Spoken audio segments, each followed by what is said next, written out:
Hello friends, today question பாருங்கள். 20% ஆண்டு வட்டியில் காலாண்டுக்கு ஒரு முறை வட்டி கணக்கிடப்படும் முறையில் ரூபாய் 16,000க்கு 9 மாதங்களுக்கு கிடைக்கும் கூட்டு வட்டியானது என்னன்னு கேட்டிருக்காங்க. நமக்கு அசல் 16,000 கொடுத்துட்டாங்க. கால ஆண்டுக்கு ஒரு முறை வட்டி கணக்கிடப்படுது. அப்போது ஒரு வருஷத்துக்கு 12 மாதங்கள். கால ஆண்டு அப்படின்னா 4/4 ஒரு பங்கு. அப்போது 12 3ஆல் டிவைட் பண்ணோம் அப்படின்னா 4 கிடைக்கும். இப்போது நமக்கு ஒரு வருஷத்துக்கு 20% வட்டி வீதம் கொடுத்துட்டாங்க. அப்போ ஒவ்வொரு வருஷமும் 4 தடவை வட்டி வீதமானது கணக்கிடப்படுது. அப்போ என்ன செய்யணும் அப்படின்னா, வட்டி வீதத்தை 4ஆல் டிவைட் பண்ணோன்னா 3 மாதங்களுக்கு எவ்வளோ வட்டி அப்படின்னு கண்டுபிடிச்சிடலாம். அப்போ 20/4 = 5%. எண் நமக்கு என்ன கொடுத்துருக்காங்க, 9 மாதங்களுக்கு. அப்போ 9 மாதங்களுக்கு 3 முறை வட்டி கணக்கிட்டிருப்பாங்க. So n = 3.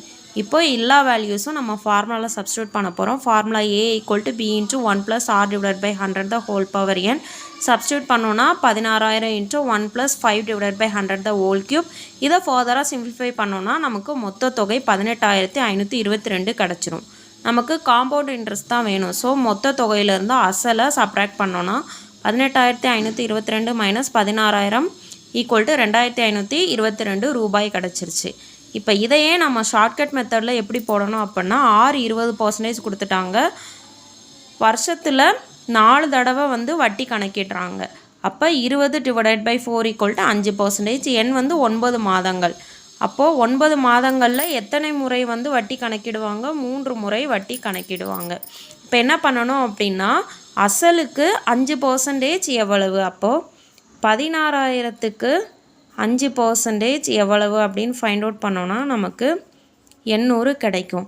நம்ம 3 முறை வட்டியானது கணக்கிடப்படும். ஸோ C1 C2 C3 போட்டாச்சு. 16,000ல் 5% 800. அகைன் இந்த 800 கீழே C2 C3லே எழுதிக்கணும். நெக்ஸ்ட் என்ன பண்ணணும்னா, 800க்கு அதே 5% என்ன அப்படின்னு ஃபைண்ட் அவுட் பண்ணோம் அப்படின்னா நமக்கு 40 கிடைக்கும். அதே 40 கீழே எழுதிக்கணும்.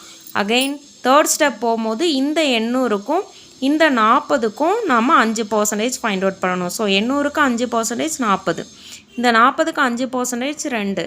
இப்போது இந்த ரெக்டாங்கிள் இருக்கு இல்லையா, இது சிம்பிள் இன்ட்ரெஸ்ட் வேல்யூ. இந்த triangle difference between compound interest and simple இன்ட்ரெஸ்ட்டோட வேல்யூ. அதாவது காம்பவுண்ட் இன்ட்ரெஸ்ட்டுக்கும் தனி வட்டிக்கும் இடையேயான வித்தியாசம். இப்போ இது ரெண்டையும் கூட்டினோம்னா நமக்கு காம்பவுண்ட் இன்ட்ரெஸ்ட் கிடச்சிரும். ஸோ ஆப்ஷன் C தான் நமக்கு கரெக்டான ஆன்சர். தேங்க்யூ.